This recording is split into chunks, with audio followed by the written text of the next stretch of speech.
Bismillahirrahmanirrahim. Alhamdulillah wassalatu wassalamu ala Rasulillah. Amma ba'd. Alhamdulillah setelah sekian lama saya bisa meluangkan waktu untuk membuat video konten baru ini. Karena selama beberapa hari saya sibuk, jadi tidak bisa sempat membuat konten baru. Alhamdulillah.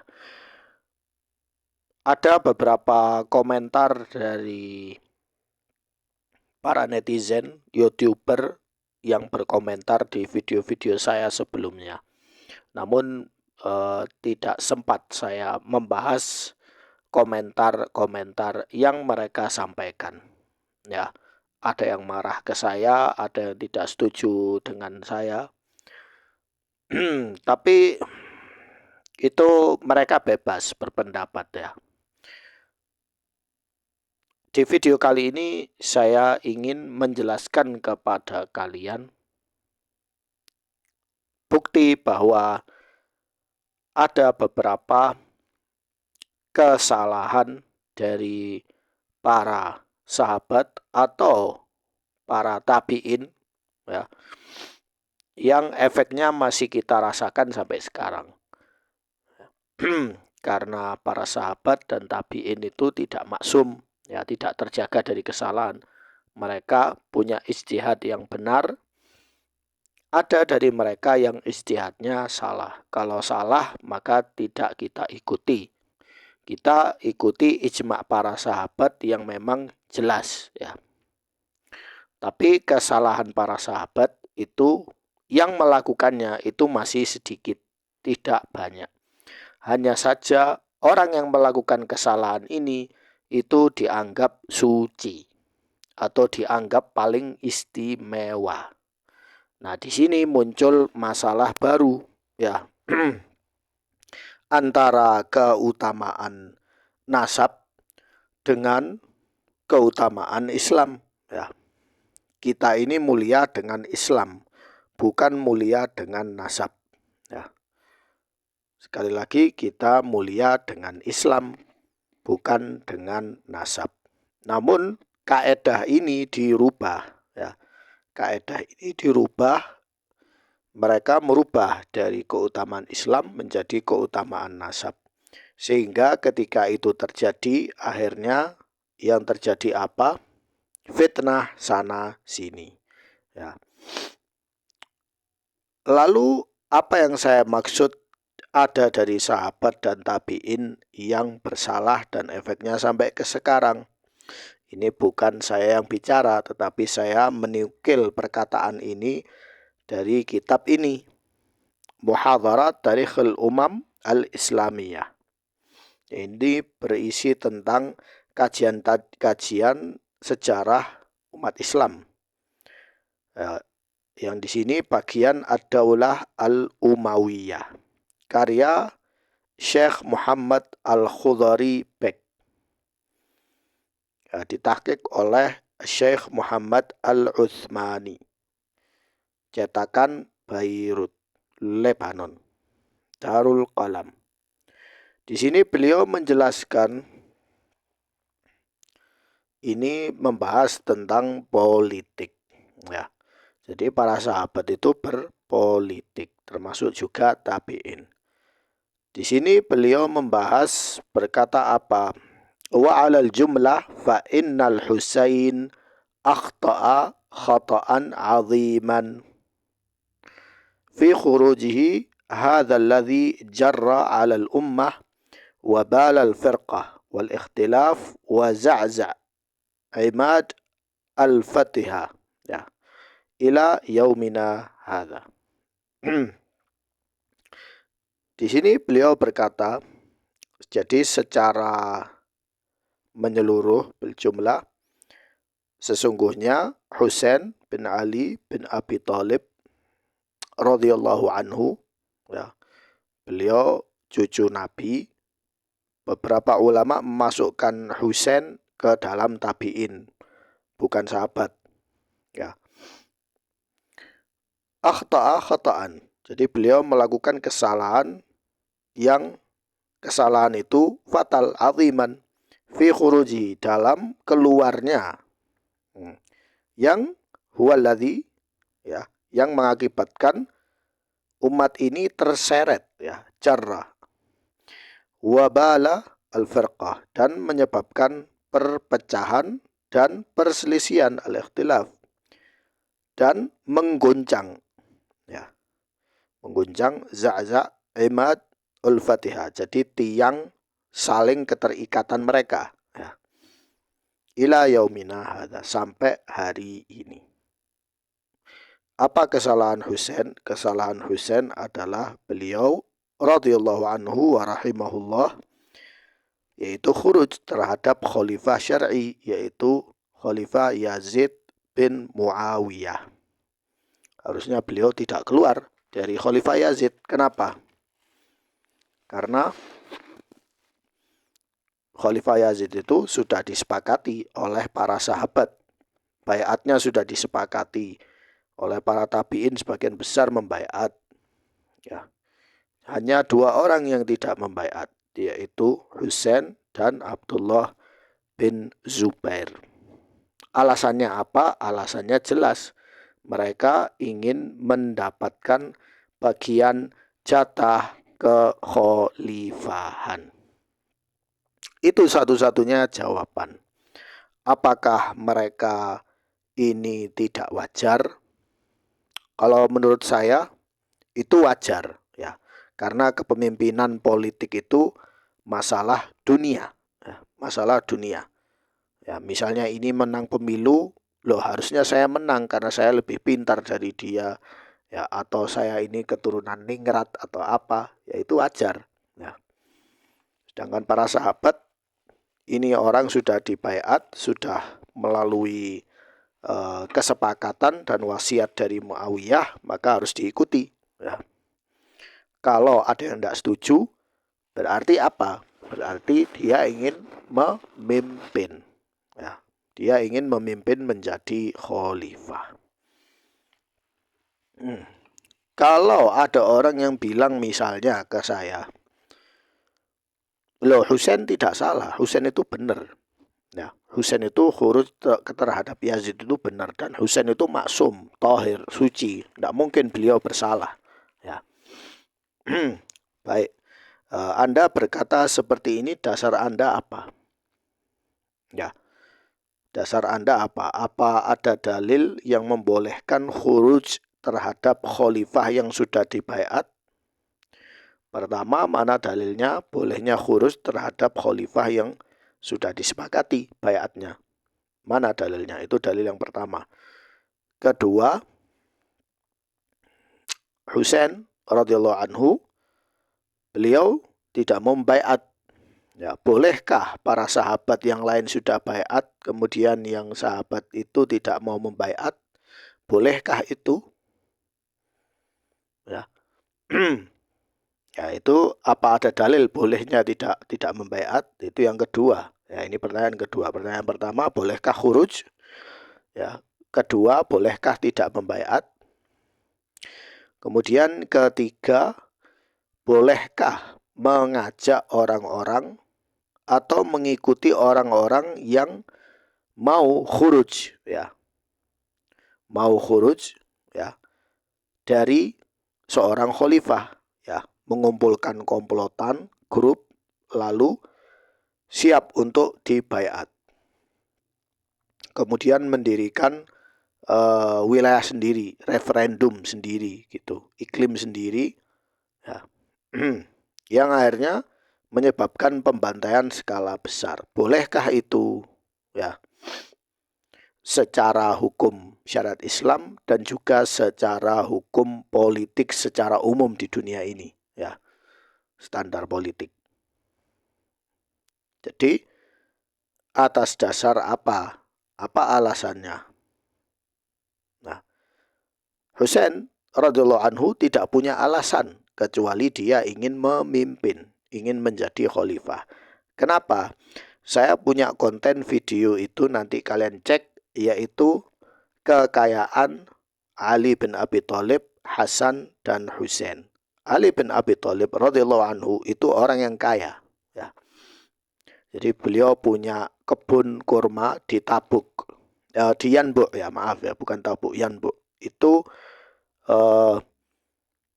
menghasilkan berapa ton kurma, ya, yang beliau jual, ya. Beliau jual dapat hasil dari situ. Kemudian beliau juga punya banyak istri dan juga punya banyak jawari, ya, budak wanita, dan juga ditambah lagi khodam, ya. Khodam di sini bukan berarti jin, bukan. Khodam itu maksudnya pembantu pria di situ. Jadi beliau meninggal dalam kondisi kaya, ya, bukan miskin. Kemudian Hasan dan Husain ketika terjadi pernyatuan Amul Jamaah, ya. Amul Jamaah itu tahun persatuan, yaitu Muawiyah resmi jadi khalifah dan Al-Hasan tidak boleh melakopkan dirinya jadi khalifah. Ya, beliau akhirnya turun, saya mencopot diriku dari kekhalifahan. Ya. Lalu Al-Hasan itu sama Husain mendapatkan setoran itu khumus. Khumus itu kalau di sini istilahnya pajak 20%. Tapi pajaknya ini diambil dari harta rampasan wilayah-wilayah yang baru dibuka. Jadi perluasan Imperium Islam itu justru menguntungkan Hasan dan Husain. Kenapa? Karena mereka dapat 20% dari harta ghanimah. Setiap kali mereka menguasai satu wilayah dalam rampasan perang itu, menang dalam peperangan, itu dapat 20%. Itu nilainya miliaran, puluhan miliar, bukan miliaran saja. Kalau dikurskan ke rupiah zaman sekarang ini, mereka ini miliarder, ya, miliarder. Jadi Hasan dan Husain itu kaya raya, ya, tidak seperti yang digambarkan oleh kelompok yang bernama Syiah atau kelompok yang ghulat mutasawwifah itu yang terlalu hulu terhadap Hasan dan Husain, dan mereka berkata mereka ini orang yang zuhud, orang yang fakir atau miskin atau orang yang tidak cinta dunia. Jadi seorang pria kalau sudah punya duit banyak, apa pikiran di otaknya itu? Pikirannya adalah membeli aset tanah, kebun kurma, kuda, unta, ya, kambing, domba, ya. Itu wajar, ya. Dan lebih-lebih lagi apa? Nambah istri, ya. Bahkan dalam riwayat itu hobinya Hasan bin Ali radhiyallahu anhu itu beliau menikah, cerai, menikah, cerai, menikah, cerai, ya. Sedangkan Husain dia cuma punya berapa istri saja, ya. Tetapi beliau punya kekuatan yaitu uang dan aset, ya. Orang kalau sudah punya uang, punya aset, maka tinggal nunggu kesempatan untuk berkuasa, ya. Karena tidak mungkin orang kalau mau memberontak atau menjadi khalifah, ya, tanpa ngeluarin uang itu mustahil, ya. Kalau kita lihat di Indonesia itu banyak partai, tiap partai pasti punya duit, ya. Nggak ada partai tanpa uang, ya. Kalau ada partai tapi tidak ada duit, ya siapa yang mau jadi penguasa, ya. Nah, seperti itu. Jadi Hasan dia cukup tidak mau memimpin, sedangkan Husain ingin memimpin jadi khalifah, ya. Sehingga ketika beliau khuruj kemudian terbunuh di Karbala oleh kelompok Kufah, ya, dari Ansornya sendiri, dari Syiahnya sendiri. Kemudian makam beliau tidak diketahui di mana, disembunyikan. Lalu akhirnya muncul perpecahan. Muncul Al-Mukhtar Al-Thaqafi Al-Batini, ya, yang mengklaim dirinya sebagai Syiah. kemudian muncul Abdullah bin Zubair yang pada akhirnya salah dalam ijtihadnya, yaitu khuruj terhadap Daulah Bani Umayyah, bersembunyi di Mekah dan melakukan pemberontakan. Dan Abdullah bin Umar yang termasuk ahlu syurah itu mengingkari perbuatan Abdullah bin Zubair. Ya. Abdullah bin Umar itu seorang faqih, seorang alim, seorang sahabat termasuk ahlu syurah. Beliau lebih faqih, lebih alim daripada Abdullah bin Zubair. Dan juga lebih alim dan lebih faqih daripada Husain. Dan dia berlepas diri. Beliau berlepas diri dari kesalahan yang dilakukan oleh dua orang tersebut. Karena sudah dinasehati, tetapi tidak mau nurut. Ya sudah, akhirnya terjadi apa yang sudah telah terjadi. Lalu yang disalahkan Bani Umayyah. Ya lucu ini namanya. Ya, lucu tapi tidak lucu. Daulah Umayyah ini mereka ingin membuka kota-kota di Islam, ya. Sedangkan Romawi waktu itu, Romawi bangsa Rum di Bizanta, ya, di Konstantinopel itu mereka menunggu kelemahan Islam, ya. Mereka ingin merebut kembali Damaskus, ingin merebut kembali Al-Qudus, ya. Namun mereka tidak berhasil karena Abdul Malik bin Marwan berhasil memukul mundur mereka. Nah, seperti itu. Berarti siapa yang salah berdasarkan apa yang dikatakan oleh Syekh Muhammad bahwa Husainlah yang bersalah dan bukan Yazid, ya, apalagi Muawiyah, ya. Dan mereka ini sibuk politik, urusan jihad.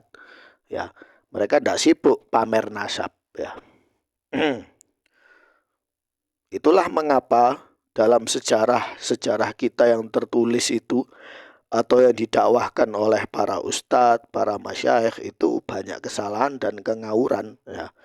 Mereka berkata bahwa Husain itu terzolimi, ya. Sering mereka membuat kajian Karbala, haul Karbala, terus apa lagi itu, ya, acara, ya wes, itu acara yang la haula wala quwata illa billah, yang seharusnya ndak boleh mereka bahas, ya. Ya, ini Husain mati dipenggal, terus diiris, terus dihujani ratusan panah. Itu semua adalah cerita film kartun semua untuk mencuci otak kita supaya kita berkeyakinan bahwa keluarganya Ali itu terzolimi, ya, atau mereka itu miskin, tidak punya apa-apa. Padahal sebaliknya, justru keluarga Ali itu kaya-kaya dan mereka bentrok, konflik, lalu akhirnya kalah dalam perang. Gitu. Itu ceritanya, faktanya seperti itu. Fakta pahit ini, ya, fakta pahit. Tapi apakah kita punya hak menjelek-jelekkan Ali, Hasan, dan Husain? Tidak boleh kita menjelek-jelekkan mereka. Tetapi kita wajib untuk mendoakan ampunan untuk mereka. Wajib itu.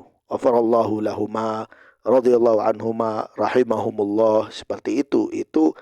Itu manhaj sunni yang sahih.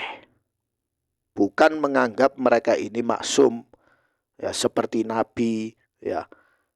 Keyakinan Syiah itu tasyayyu', enggak ada itu tasyayyu' itu.